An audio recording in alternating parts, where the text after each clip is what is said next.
polisi menetapkan selebritas Jonathan Frizzy sebagai tersangka kasus dugaan penyalahgunaan obat keras Etomidate yang dimasukkan ke dalam rokok elektrik atau vape. Jonathan diduga memfasilitasi penyelundupan vape berisi obat keras tersebut. Artis Jonathan Frizzy atau kerap disapa Ijong resmi ditetapkan sebagai tersangka oleh Satres Narkoba Polresta Bandara Soekarno-Hatta, Kota Tangerang, Banten. Jonathan Frizzy ditangkap atas kasus penyalahgunaan obat keras Etomidate yang dimasukkan ke dalam rokok elektrik atau vape. Polisi bilang peran Jonathan Frizzy dalam kasus ini yakni sebagai pihak yang berkomunikasi dengan bandar, menyediakan kurir, hingga mempersiapkan dan memfasilitasi penjemputan. Jonathan diduga berkomunikasi dan membahas cara membawa dan mengatur masuknya zat Etomidate ke Jakarta melalui grup WhatsApp. Sebelumnya polisi sudah terlebih dahulu menangkap 3 tersangka berinisial BTR, EDS, dan ER. Dan prosesnya itu sejak Februari itu sudah membuat WhatsApp group yang nama WhatsApp group itu berangkat. Itulah kemudian ada komunikasi antara JFI dengan 3 tersangka lainnya. Jadi grup itu hanya terdiri dari 4 orang. Di dalam grup itu ada komunikasi termasuk tadi berkomunikasi dengan EDS, kemudian membelikan tiket, kemudian menyiapkan hotel, kemudian mengontrol mengawasi untuk perjalanan dari Malaysia ke Jakarta. Akibat perbuatannya, Jonathan Frizzy dijerat Undang-Undang Nomor 17 Tahun 2023 tentang Kesehatan, Jungto Pasal 55 KUHP tentang pidana penyertaan dengan ancaman pidana penjara maksimal 12 tahun atau pidana denda paling banyak 5 miliar rupiah. Eka Marupi, Kompas TV, Tangerang. Lalu bagaimana penanganan lanjutan dari pemeriksaan Jonathan Frizzy dan 3 tersangka lain? Sudah bergabung bersama kami melalui sambungan Zoom Kasat Res Narkoba Polresta Bandara Soekarno-Hatta, AKB Michael Tandayu. Selamat siang Pak Michael. Pak Michael, bisa mendengar suara saya di studio dengan Imron? Ya, bisa Mas Imron. Baik Pak Michael, polisi meringkus 4 orang dalam kasus ini begitu ya, termasuk selebritas Jonathan Frizzy atau Ijong. Lalu berapa lama polisi melakukan penyelidikan dan pemantauan sampai akhirnya bisa meringkus para tersangka ini? Baik, untuk laporan pertama kali kami diserahkan dari Bea Cukai itu pada tanggal 14 Maret dan pada saat diberikan tanggal 14 Maret itu kami langsung dalam kurang dari 24 jam kami berhasil meringkus 2 orang, yaitu yang sebagai kurir yaitu di Makassar, dan pada saat itu, dan setelah itu juga kami meringkus satunya lagi yaitu seorang perempuan di Makassar juga, orang yang menyuruh kurir untuk berangkat ke Malaysia untuk mengambil vape tersebut. Dan prosesnya yaitu kurang lebih 5 hari kemudian kami menangkap 1 orang lagi, yaitu yang menjadi fasilitator dengan bandar yang berada di Malaysia untuk pengambilan vape. Dan yang terakhir tersangka yang kami amankan yaitu saudara JF, itu pada hari Minggu tanggal 4 Mei kemarin. Pak Michael, berarti kasus ini berawal dari pengembangan kasus begitu ya? Ya, betul. Jadi awal mulanya adalah saudara BTR itu diperiksa barang bawaannya oleh Bea Cukai dan didapatkan itu ada 100 cartridge vape, dan ketika diamankan 50 pieces itu dilakukan pemeriksaan laboratorium dan ternyata isi kandungan cartridge vape tersebut mengandung obat keras. Pak, hingga saat ini kan pemeriksaan masih terus berjalan, pengembangan dan juga pendalaman. Lalu peran dari selebritas Ijong ini dalam kasus penyelundupan obat keras dalam vape ini apakah sudah diketahui? Ya, untuk pemeriksaan sudah dilaksanakan untuk terhadap saudara JF dari hari Minggu malam sampai kemarin malam.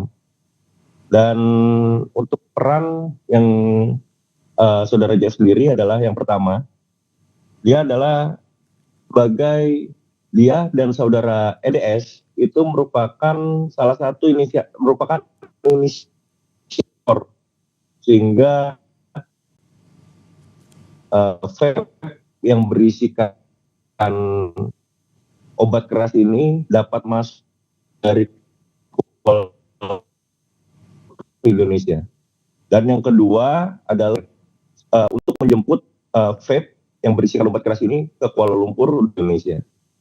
Lalu perannya saudara JF merupakan orang yang mempersiapkan dan juga penjemputan terhadap kurir beserta pouch atau vape yang berisikan obat keras ini, sehingga vape dan vape ini bisa masuk ke Indonesia dengan aman. Lalu yang keempat, tentunya vape yang berhasil masuk ke dalam ke Indonesia ini sebagiannya merupakan kepemilikan dari saudara JF. Baik, selain saudara JF ini, ada berapa orang yang hingga siang ini sudah ditetapkan sebagai tersangka? Dan bisa dijelaskan mungkin Pak perannya apa saja?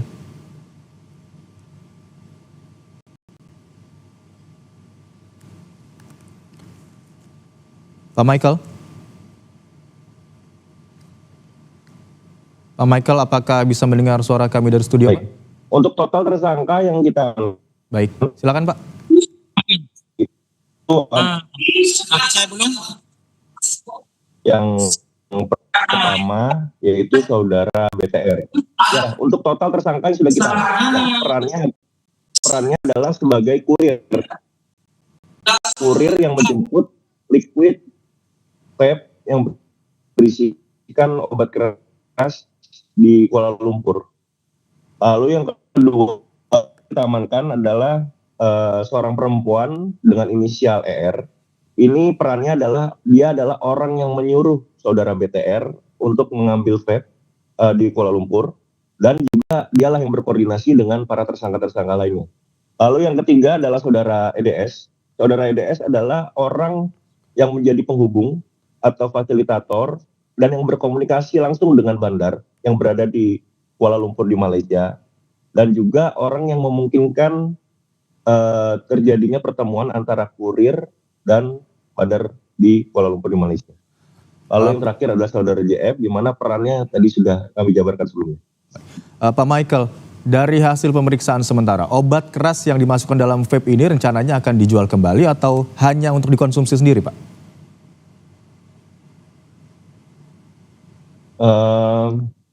Merujuk kepada jumlah dari yang diamankan, yaitu total vape yang dibawa itu totalnya 100, dan yang berhasil diamankan ada 50 vape. Merujuk kepada jumlah dan juga hasil pemeriksaan bahwa saudara JF tidak hanya sekali, bukan yang pertama kali membawa vape ini, melainkan sudah beberapa kali sebelumnya. Berdasarkan hasil dari pemeriksaan bahwa sebelumnya itu membawa vape itu, dan hasil jumlahnya menurut kami ada kemungkinan besar vape ini akan diedarkan kembali. Baik, kemungkinannya sejauh ini dari hasil pemeriksaan dan juga jumlah vape begitu ya yang dibawa, ada kemungkinan akan dijual kembali. Lalu apakah sudah ada diketahui pihak-pihak yang mungkin memesan begitu atau akan dijual kemana vape dengan kandungan obat keras ini, Pak Michael? Berdasarkan dari hasil penelusuran kami, memang kebiasaan untuk saudara JF biasanya menjual kepada teman-teman dekatnya. Berarti sudah diketahui ya Pak ya, termasuk profesi dari teman-teman dekat Ijong ini atau JF yang memesan, sudah ada buktinya begitu Pak ya? Untuk vape yang saat ini diamankan itu belum ada pemesannya. Namun apabila merujuk kepada pengambilan vape sebelumnya, itu kami sudah ada beberapa nama.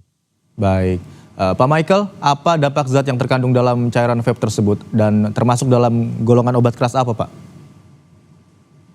untuk zat yang berada di dalam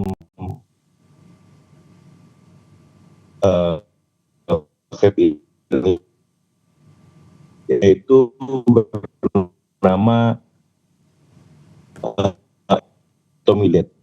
Etomilet yang biasa digunakan untuk anestesia atau sedasi, untuk mengurangi kesadaran seseorang atau mengurangi kecemasan seseorang. Jadi untuk zat etomilet ini wajib digunakan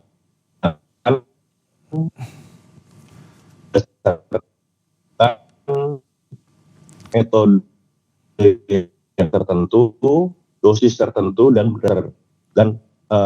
cara dihisap itu tentu, dan tanpa dosis takaran tertentu tentu untuk efeknya akan sangat buruk bagi kesehatan, karena harusnya zat etomilet ini digunakan dengan cara disuntik atau diinjeksi. Baik, hingga saat ini pemeriksaan masih terus dilakukan termasuk pendalaman untuk mengetahui apakah kemungkinan ada pihak-pihak lain yang diduga terlibat dalam peredaran vape dengan kandungan obat keras ini. Terima kasih Kasat Res Narkoba Polresta Bandara Soekarno-Hatta AKP Michael Tandai telah bergabung bersama kami di Kompas Siang. Dan informasi usai jeda saudara.